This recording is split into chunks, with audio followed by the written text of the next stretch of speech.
السلام علیکم ویورز، میری ویڈیوز پسند آتی ہیں تو چینل کو سبسکرائب کرنا اور ویڈیوز کو لائک کرنا نہ بھولیں۔ Thank you. ایسا تو نہیں ہے کہ خدا تن تنہا چھوڑ دیتا ہے، وہ کوئی نہ کوئی بند دروازہ کھول دیتا ہے، اس کی لکھی تقدیر کا ہر کھیل بتاتا ہے۔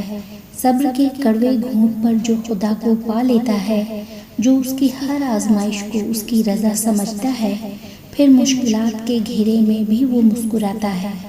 ایک بار پکارنے پر وہ متوجہ ضرور ہوتا ہے، مگر پھر تمہاری تڑپ جان کر تمہیں نواز دیتا ہے۔ بے سکون ہو اگر تو دل سے سوچ کر تو دیکھو، دل اس کی طرف جھکاؤ جو دلوں کو پھیر دیتا ہے۔ اس سے بہتر ہو بھی کیا سکتا ہے جو اللہ تعالیٰ تمہیں دینا چاہتا ہے۔ ایک ہی چیز کو اللہ سے بار بار مانگنا برا ہرگز نہیں ہے، لیکن اس چیز کے پیچھے اللہ کے اشارات کو نظر انداز کر دینا یہ برا ہے۔ ایک ہی قصہ کتنی بار تم دن میں سناتے ہو، لیکن وہ بیزار نہیں ہوتا، تمہاری ہر بار سنتا ہے۔ تو ایک بار اللہ کی بھی سن کے دیکھ لو، کیا پتا اللہ بھی تم سے کچھ کہنا چاہتا ہو۔ ایک بار اپنی خواہش چھوڑ کر اللہ سے بھی پوچھو کہ اللہ آپ کیا چاہتے ہیں۔ ایک بار اللہ کی بھی تو سنو جیسے اللہ تمہاری سنتا ہے۔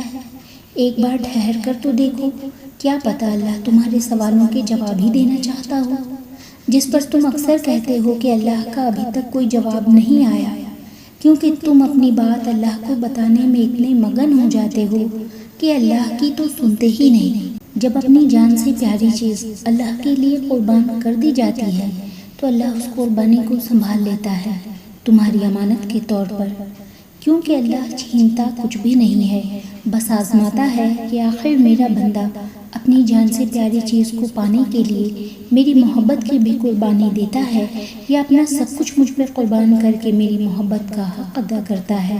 تو انتظار کرو اللہ کے جواب آنے تک، کیونکہ اللہ اختتام میں اسی چیز کو بہترین بنا کر واپس لوٹا دیتا ہے جو اللہ کے لیے قربان کی گئی، جس کے ذریعے آزمائش کی گئی ہو۔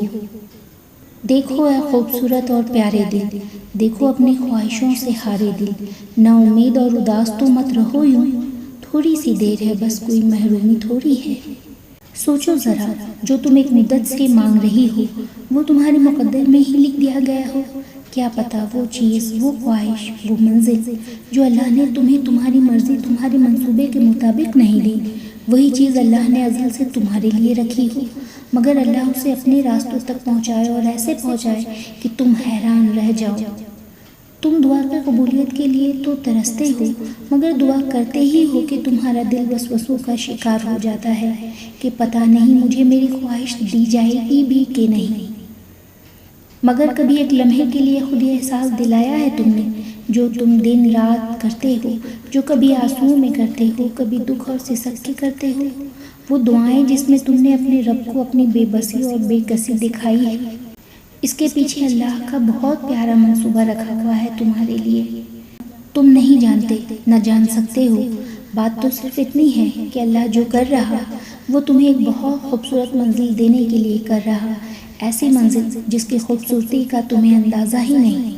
تم جانتے ہی نہیں کہ تمہاری دعائیں کس قدر خوبصورت اور تمہیں کس قدر فائدہ دینے والی ہے۔ اور یہ بھی تو دیکھو نا کہ تم مانگ کس سے رہے ہو، جو النافع ہے، اور تمہاری دعائیں تمہیں کس قدر خوبصورت منافع دیں گی، تم نہیں سوچ سکتے، مگر تمہارا رب جانتا ہے۔ اور جو کہانی سونے رب کے سپرد کر دی جاتی ہے، اس کا اختتام کبھی اداس نہیں ہوتا۔ ہر چیز انسان کے بس میں نہیں ہوتی، اور نہ حالات ہمیشہ تمہاری مرضی کے مطابق ہوتے ہیں۔ کبھی کبھی ان لوگوں سے ملنا پڑتا ہے جن سے تم ملنا نہیں چاہتے، اور ان سے دور ہونا پڑتا ہے جنہیں تم کھونا نہیں چاہتے۔ کبھی کبھار زندگی ایسے موڑ پر لے آتی ہے جہاں بس دو ہی راستے ہوتے ہیں، پہلا یہ کہ حقیقت سے بھاگتے رہو، اور دوسرا یہ کہ اللہ کی رضا میں راضی ہو جاؤ، مگر تم حقیقت سے بھاگنے کو زیادہ آسان سمجھ لیتے ہو اور ساری عمر بس بھاگتے رہتے ہو، اور اس بات کا احساس تک نہیں ہوتا کہ اس سب میں خود کو کھو رہے ہو۔ اس بات کو سمجھو کہ خود پر ظلم کرنے سے یا مقدر سے لڑنے سے کچھ حاصل نہیں ہوتا، لیکن صرف ایک ذات ہے جو مقدر بدل سکتی ہے، بس مکمل یقین کے ساتھ اس سے دعا کرو، کیونکہ جو اپنے معاملات اللہ کے سپرد کر دیتے ہیں تو پھر اللہ بھی ان کی رضا میں راضی ہو جاتا ہے۔ ساری بات ہی ایک کن کی ہے جس سے بگڑے ہوئے مقدر سنوار دیے جاتے ہیں اور ادھوری کہانیاں مکمل کر دی جاتی ہیں، کیونکہ وہ جل جلالہ جو چاہے کرنے پر قادر ہے۔ وہ 70 ماہوں سے زیادہ پیار کرنے والا کبھی اپنے بندے کو تکلیف میں نہیں دیکھ سکتا، اور جو حصوص جل جلالہ کی بارگاہ میں بہائے جائیں وہ انہیں فراموش نہیں کرتا۔ تو بس اس جل جلالہ سے مانگ کر قبولیت کا یقین کر لو، کیونکہ وہ کن فرما کر معجزے کرنے پر قادر ہے۔